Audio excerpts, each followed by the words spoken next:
नमस्कार शेतकरी मित्रांनो, जय सद्गुरू मित्रांनो. कापूस सोयाबीन अनुदान आता उद्या म्हणजे 26 सप्टेंबरपासून शेतकऱ्यांना डिपॉझिट करण्यात येणार आहे. उद्या किंवा परवा असं समजून घ्या, कारण की मोदींचा जो दौरा होता त्या दौऱ्यानुसारच त्यांनी हे ठरवलं होतं. बट असो, दौरा असो नसो, 26 तारीख त्यांनी सांगितली, आपण तसं कन्सिडर करू. आणि 26 तारखेपर्यंत ज्या शेतकऱ्यांचं KYC आणि पीक पाहणी झाली होती अशा शेतकऱ्यांना ते डिपॉझिट होणार आहे. आता राहिलेले शेतकऱ्यांचं काय, त्यांचं का होत नाही आहे, कशामुळे ते अपात्र ठरतील, हे सगळं आपण या व्हिडिओच्या माध्यमातून थोडक्यात जाणून घेणार आहे. त्यामुळे शेवटपर्यंत बघा. अजून सबस्क्राईब केलं नसेल सबस्क्राईब करा. लाईक करायला पैसे लागत नाही, फक्त एक लाईक करा, जास्तीत जास्त शेअर करा.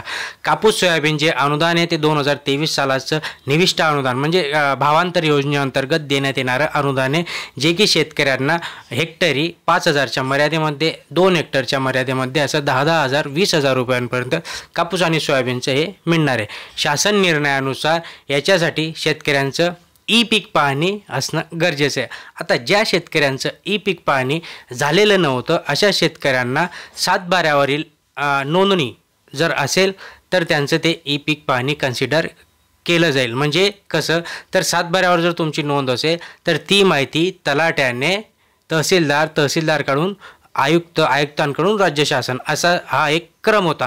आता बहुतेक ठिकाणी अशी ओरड येते किंवा असा एक नवीन अपडेट किंवा एक माहिती येते की जे तलाट्याने काम करायला पाहिजे होतं, जे शेतकऱ्यांचं 7/12वर नाव आहे पण पीक पाहणी झालेली नाही, अशा शेतकऱ्यांचा डाटा वरपर्यंत पोहोचलेला नाही आहे. आणि अशा तलाट्यांमुळे किंवा अशा गावातील तलाठींमुळे त्या शेतकऱ्यांचं नुकसान होणार आहे. आता याच्यामध्ये सगळ्यात महत्त्वाचं काय आहे याच्यातनं सूचना हीच आहे की ज्या शेतकऱ्यांचं पीक पाहणी झाली नव्हती आणि 7/12वर नोंद होती, तर अशा शेतकऱ्यांनी तलाट्याला त्वरित भेटा, आजच्या आज भेटा आणि त्यांना सांगा की आमचं जे काही पीक पाहणी आहे त्याचं तुम्ही काय केलं, वर डाटा पाठवला नाही पाठवला, ह्या सगळ्या गोष्टी विचारणं आपल्याला भाग आहे. कारण की नाही विचारलं किंवा जर तुमचं यादीमध्ये नाव दिसत नसेल तर समजून घ्या की आपल्या काहीतरी घोळ झाला आहे आणि म्हणूनच असे शेतकरी हे अनुदानासाठी अपात्र ठरतील.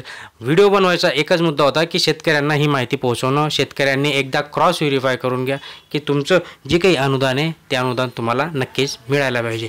चॅनलला सबस्क्राईब केलं नसेल सबस्क्राईब करा, लाईक करा, शेअर करा. धन्यवाद.